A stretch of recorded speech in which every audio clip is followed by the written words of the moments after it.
সিয়াম চৌধুরী আপনি লিখেছেন, আপনি জানেন সম্প্রতি এসএসসি রেজাল্ট বের হলো, এখন কলেজে ভর্তির সময় চলছে। কলেজে ভর্তি হওয়ার পর শিক্ষার্থীরা নিজেকে নতুন করে বুঝতে শিখে, নিজেকে গড়তে শিখে, জীবনকে নতুনভাবে উপলব্ধি করে।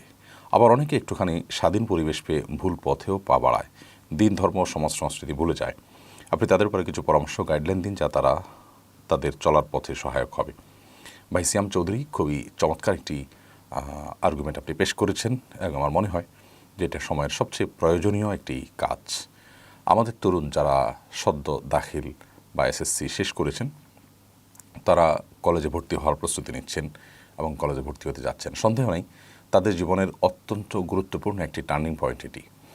এবং এই টার্নিং পয়েন্টে যদি চেক অ্যান্ড ব্যালেন্স করে যদি টার্ন না নিতে পারেন, তাহলে সেক্ষেত্রে তারা দুর্ঘটনার কবলে পড়বেন। সবচেয়ে বড় যে টার্নগুলো থাকে, সেই টার্নগুলোতে একজন চালক সবচেয়ে বেশি সচেতন থাকেন, সতর্ক থাকেন, এবং যদি চেক অ্যান্ড ব্যালেন্স করতে না পারেন, তাহলে সেক্ষেত্রে গাড়ি দুর্ঘটনার শিকার হয়, তার জীবন পর্যন্ত ধ্বংস হয়ে যেতে পারে, শেষ হয়ে যেতে পারে। ঠিক একইভাবে এসএসসি পরীক্ষার পর এবং সমানের পরীক্ষার পর একজন শিক্ষার্থীর জীবনের সবচেয়ে বড় টার্নিং পয়েন্ট আসে। বিশেষ করে কলেজে বিভিন্ন ধরনের যে সংস্কৃতি, বিভিন্ন ধরনের যে কালচার, বিভিন্ন ধরনের যে শিক্ষার্থীদের আচার আচরণ এবং নানান প্রতিকূল পরিবেশ, বিশেষ করে এমন একটা সময় আমরা পার করছি যে সময়টাতে শিক্ষাঙ্গনগুলোতে নীতি আদর্শ এবং আল্লাভীরুতা এবং দিন চর্চা, এই কাজগুলো দিন দিন ক্রমশ কঠিন থেকে কঠিনতর হয়ে উঠছে।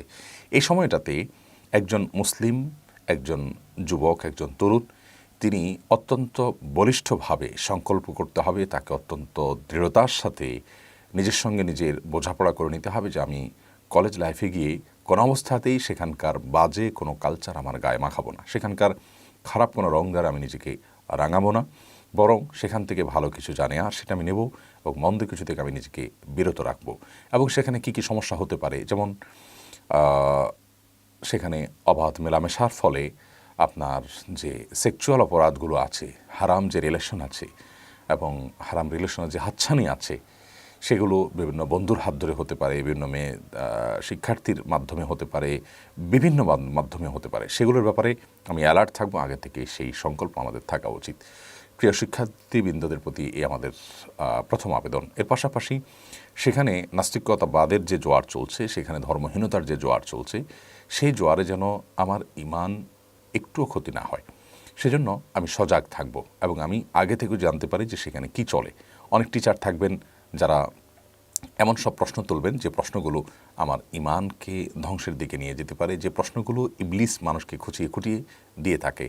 প্রশ্ন তোলা এবং ধোঁয়াশা সৃষ্টি করা, সংশয় সৃষ্টি করা, এটা ইবলিসের কাজ, এবং এই ধরনের কাজগুলো মানুষকে ঈমান হরণ করতে সবচেয়ে বেশি সহায়ক ভূমিকা রাখে। এই জন্য এ ধরনের পরিস্থিতিতে একজন ঈমানদার যুবক এবং একজন ঈমানদার তরুণ যেন ঠিক থাকতে পারেন, সেজন্য এ সম্পর্কিত যে সমস্ত বই পুস্তকগুলো আছে সেগুলো আমাদের পড়া উচিত, যেমন আরিফ আজাদের এবং ডক্টর শামসুল আরিফিন শক্তি, আহমদ দিদাত, ডক্টর আহমদ দিদাত রহমতুল্লাহ আলাই, জাকির নায়েক, তাদের বইগুলো আমাদের হাতের কাছে থাকা উচিত এবং এগুলো সব পড়ে নেওয়া উচিত। এবং কোনো প্রকার সংশয় হলে অবশ্যই বিদগ্ধ কোনো আলেমের শরণাপন্ন হওয়া উচিত।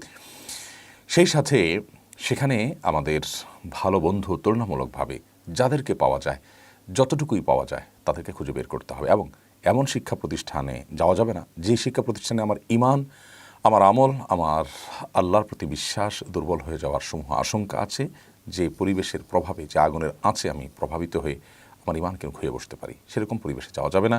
সেটা যত ভালোই হোক না কেন, ঈমানদারের গোটা জীবনটাই স্যাক্রিফাইসের জীবন। আমাদেরকে আল্লাহর কাছে ফিরে যেতে হবে, এ তারুণ্য চিরকাল থাকবে না। আল্লাহ তাআলা আমাদের তরুণদেরকে সুপথে রাখুন, অভিভাবকরা যেন আমরা গাইড করতে পারি, তরুণদেরকে সেই তৌফিক দান করুন। এবং আমাদের তরুণদের, বিশেষ করে যারা দাখিল এসএসসি শেষ করেছেন, তাদের কলেজ লাইফ অনেক আলোকিত হোক, অনেক আলোকময় হোক, তারা এই লাইফে এমনভাবে নিজেদেরকে গঠন যেন করতে পারেন যাতে তাদের দুনিয়া আখিরাত উভয়টি সমুজ্জ্বল থাকে। আমরা সে দোয়া করছি, আল্লাহ তাআলা সেই তৌফিক দান করুন।